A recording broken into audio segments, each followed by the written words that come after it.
हाँ, तो अगला प्रश्न क्या आता है, परम भागवत की उपाधि किस गुप्त शासक ने ली दोस्तों। ये तो सिंपल सा है, अभी अपन ने बात की समुद्रगुप्त।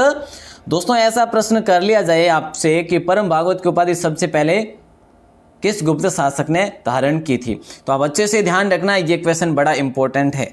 ठीक है, अगला प्रश्न आता है दोस्तों, समुद्रगुप्त के प्रयाग प्रशस्ति के स्तंभ लेख में जो किस शासक का उल्लेख मिलता है। तो यहां पे दोस्तों क्या हो जाएगा, यहां पे क्या पूछा जा रहा है कि समुद्रगुप्त के प्रयाग प्रशस्ति के स्तंभ लेख में किस शासक का उल्लेख मिलता। तो दोस्तों यहाँ पे सिंपल सी बात है, उन्हीं का, समुद्रगुप्त का ही उल्लेख मिलेगा। ठीक है, तो इसको भी आप अच्छे से ध्यान में रखेंगे। अगला प्रश्न आपकी स्क्रीन पे आ चुका है, हुणों के आक्रमण से कौन सा राजवंश अत्यंत विचलित हुआ था। हुणों के आक्रमण से कौन सा राजवंश अत्यंत जो है विचलित हुआ, तो यही राजवंश हुआ था, है ना। तो बिल्कुल है, जो किसके समय में हुआ था दोस्तों, ये अपन ने पढ़ा, कुमारगुप्त या फिर स्कंदगुप्त। तो दोस्तों स्कंदगुप्त हो जाएगा, स्कंदगुप्त के समय जो हुणों का आक्रमण हुआ था। और दोस्तों देखिएगा यहाँ पे मैं आपको क्वेश्चन बता दूं, गुप्त साम्राज्य की सबसे बड़ी जो प्रादेशिक इकाई थी, प्रादेशिक इकाई, उस समय की प्रादेशिक जो इकाई थी ना, वो थी दोस्तों देश। क्या थी, देश थी। ठीक है, और जिसके शासक को गोपना कहा जाता था, इस देश के शासक को क्या कहा जाता था, गोपना कहा जाता था दोस्तों, क्या, गोपना कहा जाता था। चलिए ये भी आपको ध्यान में रखना। और दोस्तों दूसरी जो प्रादेशिक इकाई थी वो थी भूक्ति। ठीक है, क्या थी, भूक्ति।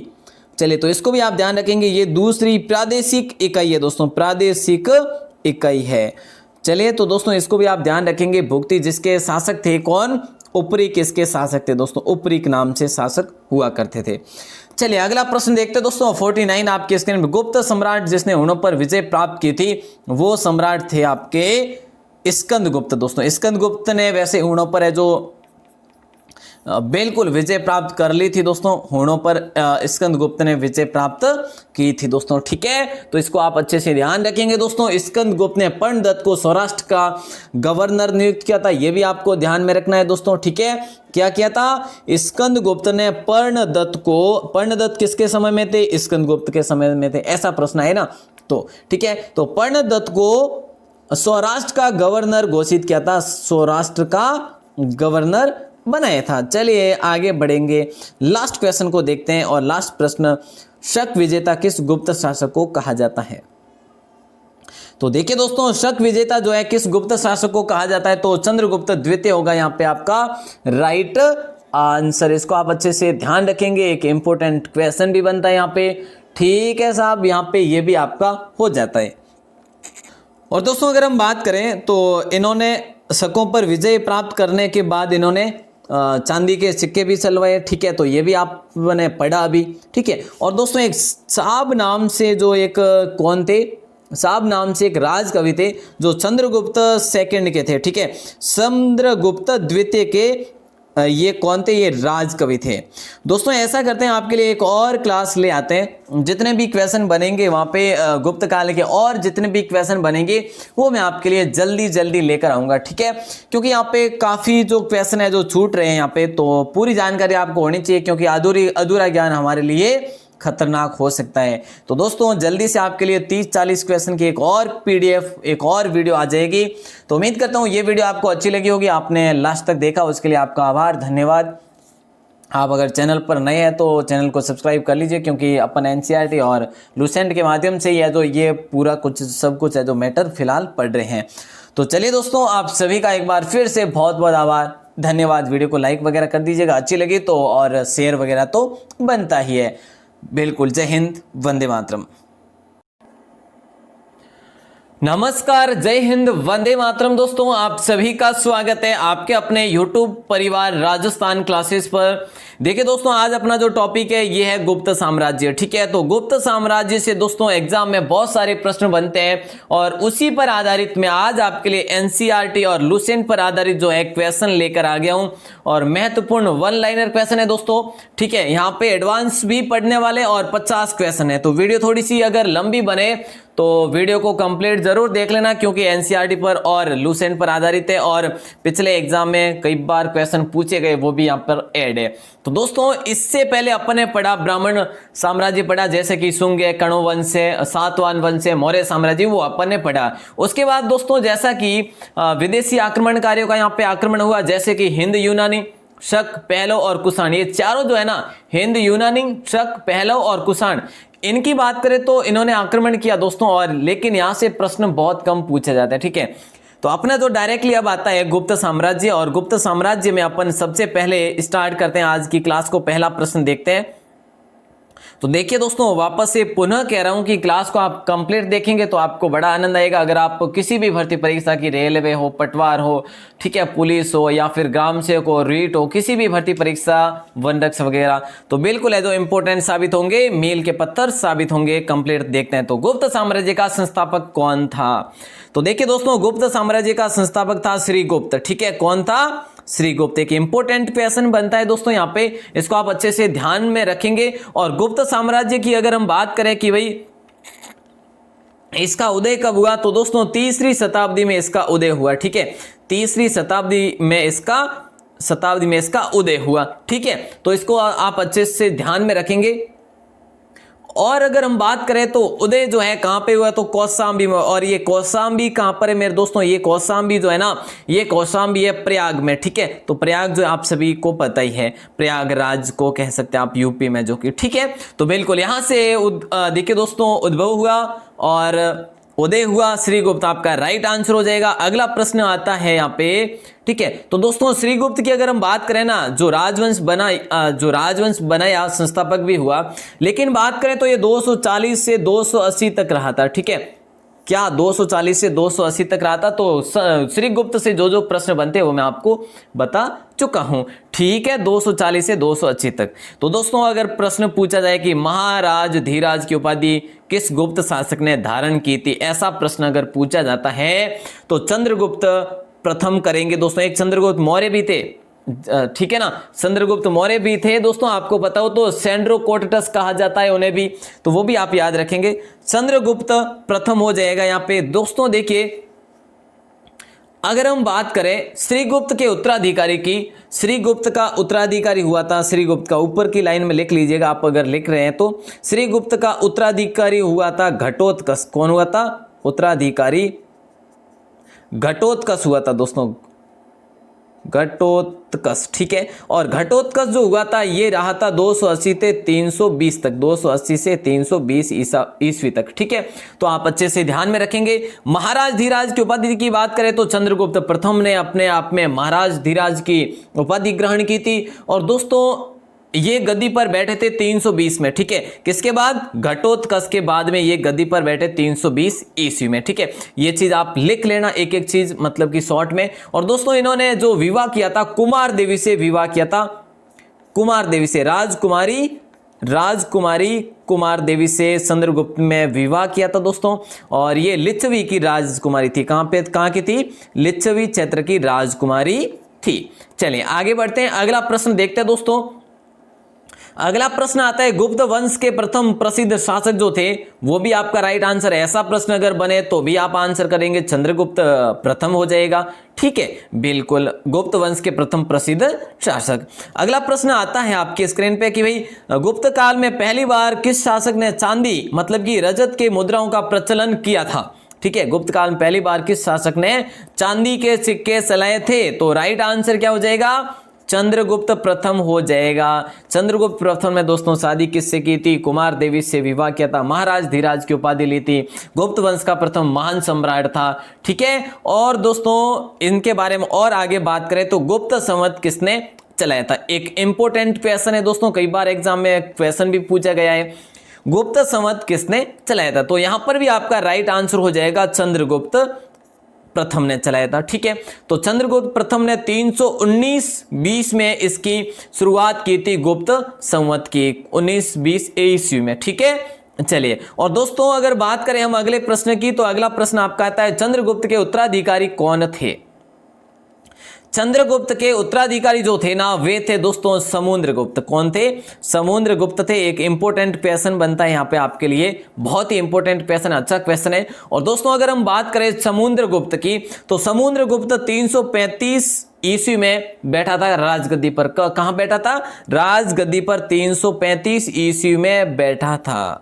एक एक चीज को लिख लेना मेरे प्यारे दोस्तों, ठीक है। और इन्होंने जो है 9, देखिए आर्यावर्त के 9 शासकों को हराया और दक्षिणावर्त के 12 शासकों को हराया, ठीक है। लिख देंगे ना, देखिए आर्यावर्त के कितने शासकों को हराया? आर्यावर्त के शासक जो थे वो कुल कितने थे? 9 थे, और जिसको हराया 9 को हराया। और दक्षिणावर्त के शासकों को हराया, दक्षिणावर्त के 12 शासकों को हराया इन्होंने। चलिए दोस्तों आगे बढ़ते हैं, अगला प्रश्न पूछते हैं आपसे। और अगला प्रश्न आपकी स्क्रीन पर आया है, हरिसेन किसके दरबारी कवि थे? कवि ऐसा लिखा जाएगा, ठीक है। तो हरिसेन जो थे ये किसके दरबारी कवि थे? एक इंपॉर्टेंट क्वेश्चन है और राइट आंसर आप सभी का हो जाएगा यहाँ पे, ये लीजिएगा समुद्रगुप्त ही होगा। यही समुद्रगुप्त जो अभी अपन बात कर रहे हैं, बिल्कुल। हरिसेन किसके दरबारी कवि थे? समुद्रगुप्त के दरबारी कवि थे। जैसा कि प्रश्न, एक इंपॉर्टेंट क्वेश्चन आपकी स्क्रीन पे कई बार एग्जाम में ये भी बना हुआ है कि भारत का नेपोलियन कहा जाता है, ठीक है। तो भारत का नेपोलियन इन्हें क्यों कहा जाता है? इन्हें कहा जाता है आर्यावर्त, जैसा कि अपन ने पढ़ा अभी, आर्यावर्त के 9 शासकों को हराया और दक्षिणावर्त के 12 शासकों को हराया, इसीलिए इन्हें भारत का नेपोलियन कहा जाता है। मतलब कि विजयों के उपलक्ष्य में इन्हें कहा जाता है। दोस्तों इन्हें कविराज भी कहा जाता है, इन्हें कविराज भी कहा जाता है। और इन्हें परम भागवत की उपाधि भी मिली हुई है, परम भागवत की उपाधि भी मिली हुई है। ये चीजें आप अच्छे से ध्यान में रखेंगे। इन्हें अश्वमेघकर्ता की उपाधि भी मिली हुई है दोस्तों। अगला प्रश्न नंबर 10 आपकी स्क्रीन पे आता है, नालंदा विश्वविद्यालय की स्थापना किसने की थी? नालंदा विश्वविद्यालय की स्थापना जो की थी वो किसने की थी? एक इंपॉर्टेंट क्वेश्चन है ये भी आपका। दोस्तों यहाँ पे नालंदा विश्वविद्यालय की स्थापना की थी कुमारगुप्त ने। किसने की थी?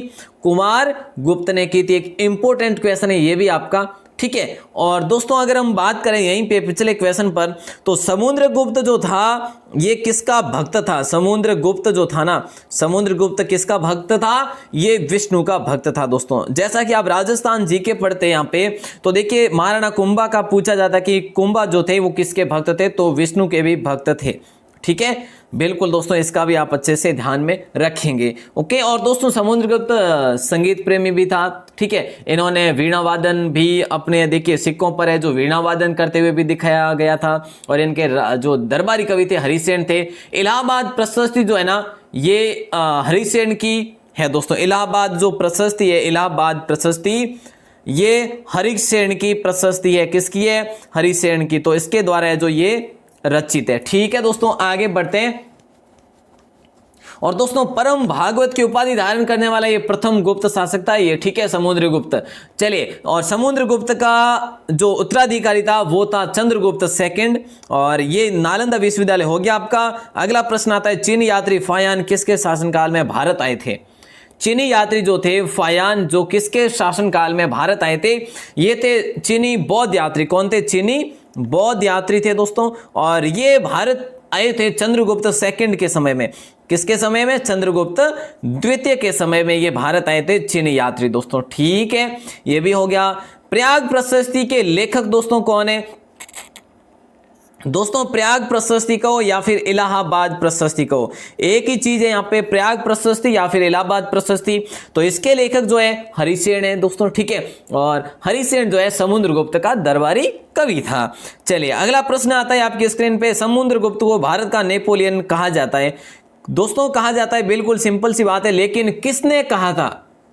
ये किसने कहा था दोस्तों? समुद्रगुप्त भारत का नेपोलियन किसने कहा था? तो ये क्वेश्चन आपकी स्क्रीन पे मैं दे रहा हूं, तो आपको अच्छे से ध्यान में रखना है कि समुद्रगुप्त को भारत का नेपोलियन कहा था V.A. स्मिथ ने। V.A. स्मिथ ने कहा था दोस्तों। ये क्वेश्चन बड़ा इंपॉर्टेंट है। अगला प्रश्न आपकी स्क्रीन पे आता है यहाँ पे, समुद्रगुप्त द्वितीय ने के शासनकाल में कला साहित्य और विद्या का मान जो केंद्र था वो कौन सा केंद्र था? तो उस समय जो था उज्जैन था दोस्तों। और जैसे कि आज के दिन आप कह सकते हैं महाकाल की नगरी, ठीक है। तो उज्जैन हो जाएगा राइट आंसर यहाँ पे, किसके काल की बात कर रहे हैं? चंद्रगुप्त सेकंड के काल की बात की है। देखिए दोस्तों, मंदिर निर्माण कला का जन्म कब और किस युग में हुआ? तो ऐसा प्रश्न कर लिया जाता है आपके एग्जाम की दृष्टि से, और ये क्वेश्चन दोस्तों कई बार प्रश्न जो एग्जाम में बने हुए प्रश्न है, ठीक है। तो गुप्त हो जाएगा दोस्तों, मंदिर निर्माण कला वे इसका है जो जन्म कब और किस युग में हुआ? गुप्त युग में हुआ। अगला प्रश्न आता है कि गुप्त काल की राज दरबारी भाषा जो थी ना, वो कौन सी थी? गुप्त काल की राज दरबारी जो भाषा थी वो कौन सी थी? तो वो संस्कृत भाषा थी। राज दरबारी भाषा जो थी वो कौन सी थी? संस्कृत थी। अगला प्रश्न आता है आपका कि किस शासक ने हुणों के आक्रमणों को रोका था? एक इंपॉर्टेंट क्वेश्चन है, किस शासक ने हुणों के आक्रमण को रोका था? तो सही जवाब, इंपोर्टेंट क्वेश्चन आपकी स्क्रीन पे है, और सही जवाब होगा स्कंदगुप्त। दोस्तों क्या हो जाएगा? स्कंदगुप्त। यहाँ पे अब है जो आपके मिक्स में क्वेश्चन रहेंगे गुप्त साम्राज्य के सारे दोस्तों 50 क्वेश्चन होंगे, ठीक है ना। चलिए अगला प्रश्न है, किस मुगल कालीन शासक को, गुप्तकालीन शासक को कविराज कहा गया? दोस्तों देखिए दोस्तों, अभी अभी मैंने जैसा कि आपको बताया कि किस गुप्तकालीन शासक को कविराज कहा गया, तो समुद्रगुप्त को गाया गया। इन्हें अश्वमेघकर्ता भी कहा गया, अश्वमेघकर्ता भी कहा गया है। ये उपाधि धारण करने वाले सबसे पहले गुप्त शासक थे दोस्तों, ठीक है। और इन्हें विक्रमंक भी कहा गया, विक्रमंक भी कहा गया। चलिए अगले प्रश्न को देखते हैं, और अगला प्रश्न आपकी स्क्रीन पे, स्कंदगुप्त को किस लेख में सक्रोपम कहा गया? स्कंदगुप्त जो है ना दोस्तों, स्कंदगुप्त जो थे इन्हें कहा गया सक्रोपम, ठीक है, सक्रोपम कहा गया। और सक्रोपम किस लेख में कहा गया? तो कहोम स्तंभ लेख में कहा गया। तो देखिए दोस्तों, मैं आपको वापस से बता देता हूं एक बार। देखिए कि समुद्रगुप्त का उत्तराधिकारी जो हुआ था वो चंद्रगुप्त सेकंड हुआ था, ठीक है। पहले मैं बता चुका हूं जो कैसे हुआ। तो समुद्रगुप्त का जो उत्तराधिकारी हुआ चंद्रगुप्त सेकंड हुआ दोस्तों, ठीक है। तो चंद्रगुप्त सेकंड की अगर हम बात करें, चंद्रगुप्त सेकंड का जो उत्तराधिकारी हुआ वो हुआ आपका कुमारगुप्त, ठीक है। कौन हुआ? कुमारगुप्त। वही कुमारगुप्त जिसने नालंदा की स्थापना की, ठीक है। तो कुमारगुप्त, या फिर उसे आप गोविंद गुप्त भी कह सकते हैं। चलिए अगला प्रश्न आता है कि भारत के किस रचना की सर्वप्रथम यूरोपीय भाषा में अनुवाद किया गया? तो दोस्तों भारत की वह कौन सी रचना जिसका यूरोपीय भाषा में अनुवाद किया गया? अभिज्ञान शाकुंतलम होगा, ठीक है। क्या हो जाएगा? अभिज्ञान शाकुंतलम। इसका आप अच्छे से ध्यान में रखेंगे। अगला प्रश्न आपके स्क्रीन पे आता है कि बाल विवाह की प्रथा कब प्रारंभ हुई थी? तो देखिए दोस्तों, जो बाल विवाह की जो प्रथा प्रारंभ हुई थी ना, वो गुप्त साम्राज्य में ही प्रारंभ हुई थी, गुप्त काल में ही प्रारंभ हुई थी। चलिए देखिए दोस्तों, अगर हम बात करते हैं यहाँ पे, तो देखिए सती प्रथा का उल्लेख जो है कहां से मिलता है? ठीक है, सती प्रथा का जो उल्लेख है ये कहां पर मिलता है? तो ये है जो एरण अभिलेख से मिलता है दोस्तों, ठीक है। कहां से मिलता है? एरण अभिलेख से मिलता है। अब देखिए दोस्तों, अपन आगे बढ़ते हैं, वहां पर भी है जो काफी जो है इंपॉर्टेंट जानकारी है। हरिसेन किसके दरबारी कवि थे? जैसा कि अपन पढ़ चुके हैं, समुद्रगुप्त के दरबारी कवि थे। गुप्त वंश में किस शासक ने विक्रमादित्य की उपाधि धारण की थी? विक्रमादित्य की उपाधि किसने की थी? तो यहां पे आपको अच्छे से ध्यान में रखना है, चंद्रगुप्त द्वितीय की। दोस्तों चंद्रगुप्त, देखिए गुप्त वंश में किस शासक ने विक्रमादित्य की उपाधि धारण की? तो चंद्रगुप्त द्वितीय ने धारण की। चलिए अब आपका अगला प्रश्न आता है यहाँ पे। और दोस्तों चंद्रगुप्त द्वितीय के जो उत्तराधिकारी हुए कौन हुए? कुमारगुप्त। और कुमारगुप्त के जो उत्तराधिकारी हुए वो कौन हुए? स्कंदगुप्त। चलिए तो दोस्तों देखिए अगला प्रश्न आता है कि रिद्धपुर ताम्र पत्र अभिलेख में गुप्त वंश का प्रथम शासक किसे माना जाता है? ये क्वेश्चन भी बड़ा इंपॉर्टेंट है, तो इसको आप अच्छे से ध्यान में रखेंगे कि रिद्धपुर ताम्र अभिलेख में गुप्त वंश का जो प्रथम शासक माना जाता है वो माना जाता है घटोत्कच को। किसको माना जाता है? घटोत्कच को माना जाता है। लेकिन बाकी जो भी ये मानते हैं वो श्री गुप्त मानते हैं, और श्री गुप्त के बाद जो श्री गुप्त का उत्तराधिकारी मानते हैं घटोत्कच को, ठीक है। लेकिन ये जो अभिलेख है इस ताम्रपत्र अभिलेख में जो इस घटोत्कच की व्याख्या दे रखी है रिद्धपुर ताम्रपत्र में, ठीक है। अगला प्रश्न आता है कि समुद्रगुप्त का शासनकाल क्या था? देखिए दोस्तों समुद्रगुप्त का जो शासनकाल था वो क्या था? 335 में राजगद्दी पर बैठा, ये मैं आपको बता चुका हूं पहले से। तो इसका शासनकाल था 335 से 380 तक, ठीक है। विक्रमंक कहा गया इसे, अश्वमेघकर्ता कहा गया, पद्म परम भागवत कहा गया इसे, कविराज भी कहा जाता है, विष्णु का उपासक था, ठीक है। चलिए वराहमिहिर द्वारा रचित जो रचना है इनके द्वारा वराहमिहिर द्वारा रचित जो रचना है ये कौन सी रचना है। इंपॉर्टेंट क्वेश्चन है दोस्तों, और यहाँ पे आप अच्छे से ध्यान में रखेंगे कि इसकी रचना जो है बृहद संहिता है। ठीक है, कौन सी है? बृहद संहिता। बिल्कुल इंपॉर्टेंट क्वेश्चन है ये भी आपका। अगला प्रश्न है कि किस गुप्त शासक ने अश्वमेध यज्ञ किया था? कौन से गुप्त शासक ने अश्वमेध यज्ञ किया था? तो जैसा कि हमने अभी पढ़ा, ठीक है, तो दोस्तों राइट आंसर क्या हो जाएगा? कुमार गुप्त हो जाएगा। किस गुप्त शासक ने अश्वमेध यज्ञ किया? तो राइट आंसर कुमार गुप्त होगा यहाँ पे। ठीक है, बिल्कुल। चलिए अगला प्रश्न देखें। और दोस्तों कुमार गुप्त या फिर इन्हें गोविंद गुप्त कह सकते हैं। इनके शासनकाल की बात करें तो 1415 ईस्वी से 415 से 454 ईस्वी तक ये रहे थे, और ये चंद्रगुप्त सेकंड का उत्तराधिकारी था। अगला प्रश्न आता है नंबर 30 की, गुप्त वंश के समकालीन वाकाटक राजवंश का संस्थापक कौन था? देखिए दोस्तों, वाकाटक राजवंश अपन इससे आगे पढ़ने वाले हैं। ठीक है, तो उस समय वाकाटक जो राजवंश था उसका संस्थापक कौन था? विंध्य शक्ति सर्वसेन था। कौन था? विंध्य शक्ति सर्वसेन था। दोस्तों ध्यान रखेंगे, एक क्वेश्चन भी बड़ा इंपॉर्टेंट है। अगला प्रश्न है कि भारत का शेक्सपियर किसे कहा जाता है? तो भारत का जो शेक्सपियर कहा जाता है वो कालिदास को कहा जाता है दोस्तों, जैसे कि आपने अभी देखा अभिज्ञान शाकुंतलम। ठीक है, तो इनके द्वारा रचित है। तो दोस्तों आप ध्यान रखेंगे, कालिदास को भारत का शेक्सपियर कहा जाता है। देखिए गुप्त युग में बौद्ध धर्म के महान विद्वान असंग जो है द्वारा रचित रचना कौन सी है? देखिए गुप्त युग में धर्म के महान विद्वान असंग द्वारा जो रचित रचना है उसका नाम जो है दोस्तों याद रखेंगे आप, इंपॉर्टेंट क्वेश्चन है। ठीक है, तो वज्र छेदिका टीका हो जाएगा। ठीक है, क्या हो जाएगा? वज्र छेदिका टीका। तो आप लिख रहे हैं या नहीं ये आपके ऊपर है साहब, आपके लिए मैं इंपॉर्टेंट बना के लाया हूं। चलिए अगला प्रश्न देखते हैं दोस्तों, और अगला जो प्रश्न आता है आपकी स्क्रीन पे, बौद्ध धर्म के मौलिक सिद्धांतों पर देखिए दोस्तों आधारित अभिधर्म खोज की रचना किसने की थी? क्वेश्चन आपने देख लिया ना थोड़ा सा ढंग से, थोड़ा सा हाँ, तो अब देखिएगा कि बौद्ध धर्म के जो मौलिक थे, मौलिक के सिद्धांतों पर आधारित अभिधर्म खोज की रचना जो की थी वो वसुबंधु ने की थी। दोस्तों किसने? वसुबंधु ने की थी। आप इसको भी आप अच्छे से ध्यान में रखेंगे। और अगला प्रश्न अब अपन देखेंगे। ठीक है साहब, अगला प्रश्न देखते हैं दोस्तों। अगला प्रश्न है कि पारा का आविष्कार किसके समय में हुआ? ऐसा अगर काल का पूछा जाए, शासन काल का पूछा जाए तो आप क्या करेंगे? गुप्त काल में दोस्तों। ठीक है, तो अपन इससे पहले दोस्तों अपन ने बहुत कुछ जो पढ़ा, ठीक है, क्या पारा का आविष्कार भी है जो इसी के काल में, गुप्त काल के काल में ही हुआ था। गुप्त युग किस रचना में पृथ्वी गोल है और परिक्रमा करने की जानकारी प्रदान होती है?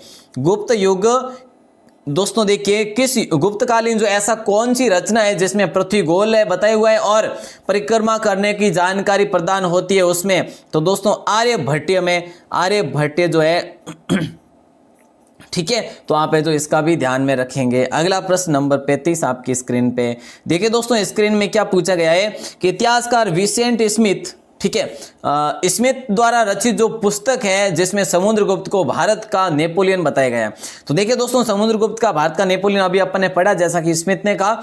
तो इस स्मिथ ने अपनी पुस्तक कौन सी, अर्ली हिस्ट्री ऑफ इंडिया, इसके अंतर्गत है जो भारत का नेपोलियन किसे बताया? समुद्रगुप्त को बताया। दोस्तों अगला प्रश्न नंबर 36 आपकी स्क्रीन पे देखिए दोस्तों, गुप्त काल में चांदी के सिक्के को, देखिए चांदी हो जाएगा यहाँ पे, ठीक है, चांदी के सिक्के को कहा जाता था तो रुपयक कहा जाता था। दोस्तों क्या? रुपयक कहा जाता था चांदी के सिक्के को गुप्त काल में। चलिए अगला है कि कुमार गुप्त का शासनकाल कितना रहा? तो दोस्तों जैसा कि अभी आपको मैंने बताया कि कुमार गुप्त का जो शासनकाल रहा था 1415 से 1400, देखिए दोस्तों 1454-55 तक रहा था। ठीक है, तो आप इसको ध्यान रखेंगे 1415 से 1454 तक। ठीक है साहब, ये इंपॉर्टेंट क्वेश्चन है, इसको लॉक कर देना सभी। देखिए दोस्तों, ये क्वेश्चन है कि गुप्त काल में वस्त्र उत्पादन के प्रसिद्ध स्थान जो थे ना वे कौन कौन से थे? तो ऐसे में आपको याद रखना है कि एक तो गुजरात है, एक बंगाल है, एक तमिलनाडु है। तीनों को ध्यान में रखेंगे। गुप्त काल में वस्त्र उत्पादन के लिए प्रसिद्ध जो स्थान थे वो थे गुजरात, बंगाल और तमिलनाडु। ठीक है साहब, अगला प्रश्न आता है आपकी स्क्रीन पे, चरक किसके राजवेद थे? चरक नाम से दोस्तों जो राजवेद थे ये किसके राजवेद थे, ये आपको बताना है। ठीक है, चलिए तो दोस्तों देखिएगा यहाँ पे अगर हम बात करें तो ये थे कनिष्क के। ठीक है, ये किसके थे? कनिष्क के थे दोस्तों, इसको आप अच्छे से ध्यान में रखेंगे, ये क्वेश्चन अलग हो गया यहाँ पे थोड़ा सा। चलिए अगला प्रश्न आता है कि चक्रीय चतुर्भुज के सिद्धांत का वर्णन किसके द्वारा किया गया? चक्रीय चतुर्भुज के सिद्धांत का वर्णन किसके द्वारा किया गया? तो ब्रह्मगुप्त 7वीं शताब्दी में किया गया दोस्तों। कब किया गया? 7वीं शताब्दी में किया गया। ठीक है साहब, इसको भी आप अच्छे से थोड़ा सा ध्यान रखेंगे। अगला प्रश्न आता है कि गुप्त काल में स्वर्ण मुद्रा को किस नाम से जाना जाता था? चांदी के सिक्के को रूपयक कहा जाता था दोस्तों। ठीक है, ये तो हो जाता है। चांदी देखिए दोस्तों, अगर स्वर्ण मुद्रा की बात करें तो स्वर्ण मुद्रा को कहा जाता था दीनार। क्या कहा जाता था? दीनार कहा जाता था दोस्तों, ध्यान रखेंगे, ये क्वेश्चन भी बड़ा इंपॉर्टेंट है। अगला आता है कि सती प्रथा का प्रथम अभिलेख एरन अभिलेख जो है, अभिलेख से मिलता है। ये अभिलेख किस सती का है? देखिए दोस्तों, जो सती प्रथा का जो प्रथम अभिलेख जो है ये है एरन अभिलेख। यहां से सती प्रथा का पहला जो है बिल्कुल उल्लेख मिलता है। तो ये अभिलेख कौन सी सदी का है ये आपको बताना है। तो दोस्तों 510 ईस्वी में, मतलब कि 6ठी सदी कह सकते हो आप, 510 ईस्वी में है जो। ठीक है, तो ध्यान रखेंगे इस क्वेश्चन का भी। अगला प्रश्न आपकी स्क्रीन पे आ चुका है। शतरंज का खेल किसके शासनकाल में हुआ था? सबसे पहले शतरंज के खेल की स्थापना किसके शासनकाल में हुई थी? तो दोस्तों देखिए, गुप्त काल में पहले चतुरंग कहा जाता था इसे, और गुप्त काल शासन में ही इसका भी उद्घाटन हुआ या फिर कह सकते हो उद्गम हुआ। ठीक है, तो इसे पहले कहा जाता तो उस समय चतुरंग, उसके बाद इसका नाम परिवर्तन होकर शतरंज हो गया। शतरंज ऐसे लिखा जाएगा। ठीक है, चलिए अगला प्रश्न आपके स्क्रीन पे कि सांख्य दर्शन के सिद्धांत का प्रतिपादन करता है दोस्तों। जो सांख्य दर्शन जो पुस्तक है दोस्तों, ये जो है ना, ये किस सिद्धांत का प्रतिपादन करता है? तो यहां पे आप इसे अच्छे से ध्यान में रखेंगे तो बिल्कुल पुनर्जन्म हो जाएगा। बिल्कुल सिंपल सा प्रश्न है, राइट आंसर सभी का हो जाएगा यहाँ पे। ठीक है, पुनर्जन्म का सिद्धांत इसमें प्रतिपादन होता है। चलिए साहब, अगला प्रश्न आपको देता हूं मैं, नंबर 44। देखिए, पूर्व मीमांसा की रचना किसने की थी? पूर्व मीमांसा की रचना जो की थी वो किसने की थी? तो देखिए नंबर 44 का राइट आंसर होगा जैमिनी ने की थी दोस्तों। किसने? जैमिनी ने की थी पूर्व मीमांसा की रचना। बिल्कुल इंपॉर्टेंट क्वेश्चन है ये भी। नंबर 44 है कि 45 किस गुप्त राजा का एक नाम देवगुप्त भी था? कौन से गुप्त राजा को देवगुप्त भी कहा जाता था? तो देखिए दोस्तों, यहां पे अगर हम बात करें तो राइट आंसर आप सभी का हो जाएगा चंद्रगुप्त द्वितीय को ही कहा जाता दोस्तों, देवगुप्त। ठीक है, चलिए तो इसके बारे में आपने बिल्कुल है जो अच्छे से ध्यान कर लिया होगा। तो देखिए दोस्तों, यहाँ पे एक और चीज लिख रहा हूं, स्कंदगुप्त ने गिरनार पर्वत पर सुदर्शन झील का पुनरुद्धार करवाया था दोस्तों। सुदर्शन जो झील है दोस्तों, सुदर्शन झील ये कहाँ पे? ये गिरनार पर्वत पर है। ठीक है, गिरनार पर्वत पर। तो दोस्तों इसका इन्होंने क्या कराया? पुनर्निर्माण करवाया। ठीक है, तो आप इसका भी अच्छे से ध्यान में रखें, किसने करवाया था? ये करवाया था आपके स्कंदगुप्त ने। ठीक है, चलिए दोस्तों आगे बढ़ते हैं और अगला प्रश्न देखते हैं। और एक स्कंदगुप्त के शासनकाल में हुणों का आक्रमण शुरू हुआ था दोस्तों। और अंतिम गुप्त शासक की बात करें तो आगे बात करते हैं। ठीक है, चलिए देखिए।